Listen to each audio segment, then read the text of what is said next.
Lauren Carter eased into her dentist's office-style plastic chair with Bruno in her arms. But this wasn't a routine checkup. The moment Dr. Harris flicked Bruno onto his side and lifted a patch of golden fur, his expression drained of colour. The surgical scar, narrow and impossibly straight, ran beneath the coat. Without a word, the doctor's hand trembled as he picked up the phone and dialed the police. What Lauren thought would be a simple wellness visit had just become a turning point in a mystery that threatened her quiet life. How could a stray puppy they rescued be the catalyst for an emergency call? Just days earlier, Lauren had been slogging through another night shift at the hospital, exhaustion pressing at her temples like a vice. Bills lay in scattered piles on her kitchen table, reminders of the single mother struggle she faced every month. Across the room, her 10-year-old son Ethan sat curled on the couch, his tablet glowing with videos of German shepherds, images of brave, loyal partners that Ethan had adored ever since his father's tragic accident 2 years ago. Ethan's laughter had faded after that day, and Lauren worried the loneliness was settling in for good. When Ethan burst into the kitchen the next morning, nearly toppling Lauren's coffee, she braced herself for disappointment. He thrust the tablet toward her, where a local classified ad offered German Shepherd puppies for an unbelievably low price. "They're only 20 minutes away," he said, eyes bright with hope. Lauren hesitated. She knew puppies meant vet bills, unexpected expenses, sleepless nights. But Ethan's shoulders slumped and she softened. "We'll look," she said. "But I can't promise anything." His whoop of excitement echoed down the hallway and tugged at her heart. So the following sunrise found them driving down a dusty road toward a peeling, rusted house that looked abandoned. The yard was choked with weeds, and metal bars covered windows that stared blankly at them. A wiry man emerged from behind the house, his movements uneasy, as if he expected someone to follow. "You're here for the puppies," he snapped, leading them past creaking kennels. Lauren glanced for health certificates or vaccination records, but found none. When she asked, the man shrugged, claiming he'd lost the paperwork in a move. Ethan, meanwhile, was already kneeling before a quiet puppy, all golden eyes and a slight wobble to his stance. "I want that one," Ethan declared. The man's face twitched in warning. "No, you want this bigger one," he said, jerking toward a more rambunctious pup. But Ethan stood firm. Something unspoken passed between boy and dog as they locked eyes, and Lauren felt a tug at her instincts. The man leaned in and whispered, "Take that one. Half price. Just don't tell anyone where you got him." It should have been her cue to walk away, but Ethan's joy was too bright, too rare. With trembling hands and a racing heart, Lauren handed over the cash and buckled the puppy, Bruno, into the back seat. The drive home was silent, except for Ethan's whispered plans and the puppy's unblinking gaze out the window. "What should we name him?" Lauren asked. "Bruno," Ethan said, voice firm. That night, Lauren peeked at Ethan's room and found Bruno sitting upright beside the bed, ears pricked, staring at the door as if guarding against some unseen threat. Over the next days, Lauren noticed the unsettling pattern. Bruno never barked without cause. He never chewed or jumped. He moved with calculated calm. When Ethan muttered, "Sits!" Bruno dropped perfectly into a police dog posture. When he said, "Platz!" Bruno hit the ground without hesitation. Lauren's blood ran cold. He couldn't have learned those commands on his own. He wasn't ordinary. Fear wedged its way into her thoughts, so she scheduled that vet visit. In the waiting room, Bruno sat motionless amid the chaos of barking dogs and chattering owners, amber eyes fixed on the door. When Dr. Harris first called him strong and healthy, Lauren let out a breath. But when the doctor uncovered that surgical scar, his calm cracked. He excused himself, only to bypass his desk and pick up the phone. Moments later, 2 detectives in uniform swept through the door, urgency in their stride. Detective Cole's measured voice cut through the tension. "Ma'am, this dog may not belong to you." Ethan clutched Bruno so tight, Lauren thought he might crack.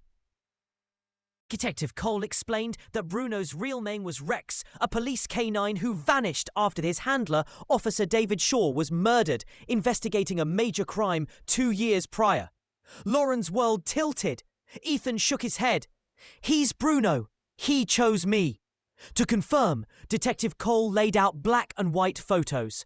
Bruno ignored the first, the second, then snarled at a portrait of Victor Langley, a wealthy businessman long suspected in Shaw's unsolved homicide.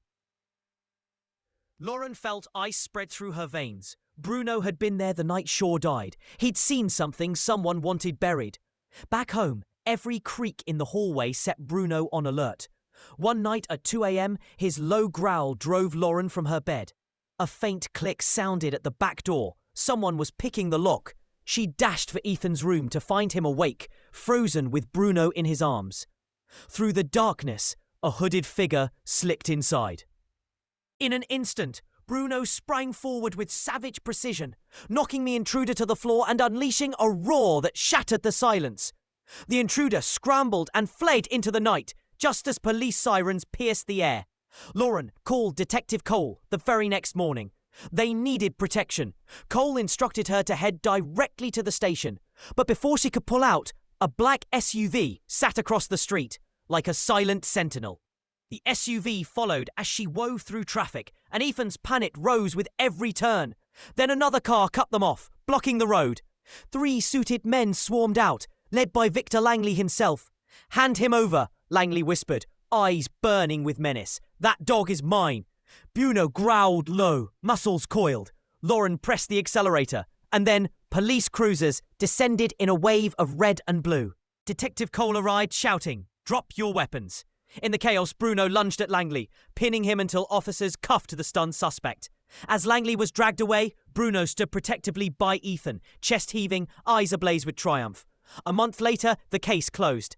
Langley convicted, Rex's heroism lauded. The police offered to reinstate him in the K9 unit, but Ethan shook his head. "He's Bruno now," he said, hugging the dog. Detective Cole knelt, opening an adoption folder.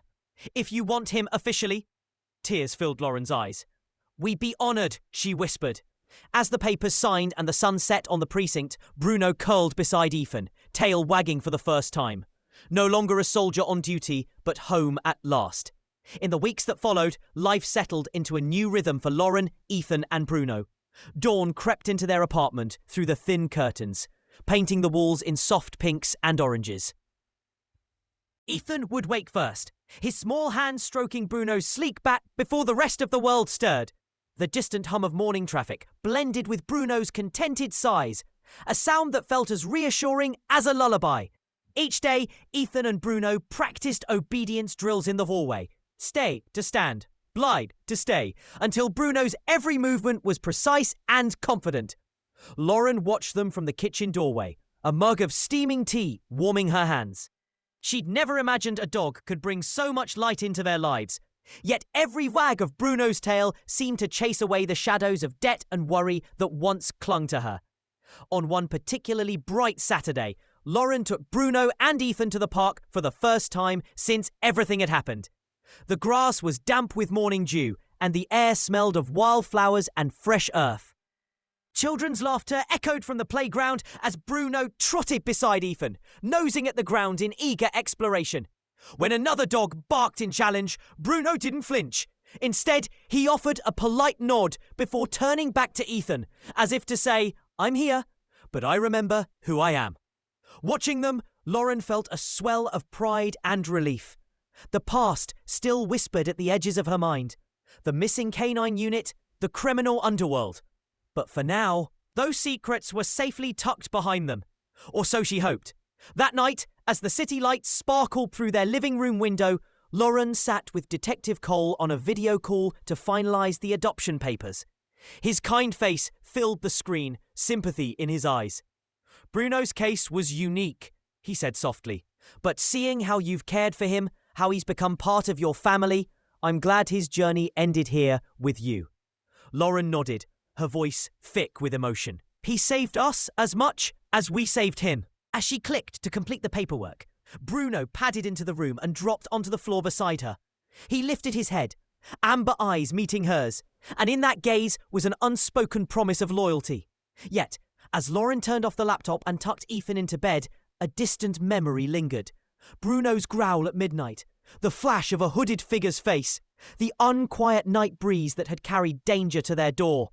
She reached down to scratch behind Bruno's ears, feeling the familiar tension in his muscles. "We're safe," she whispered, though her heart hammered with leftover adrenaline. Bruno closed his eyes, but his breathing remained steady and alert, as though he was standing guard even in sleep. Lauren glanced at Ethan, already drifting into dreams, and then at Bruno. Once Rex, the elite canine, now their beloved pet. She took a steadying breath, aware that their adventure might not be over. Because some mysteries never truly sleep. And some heroes remain forever vigilant.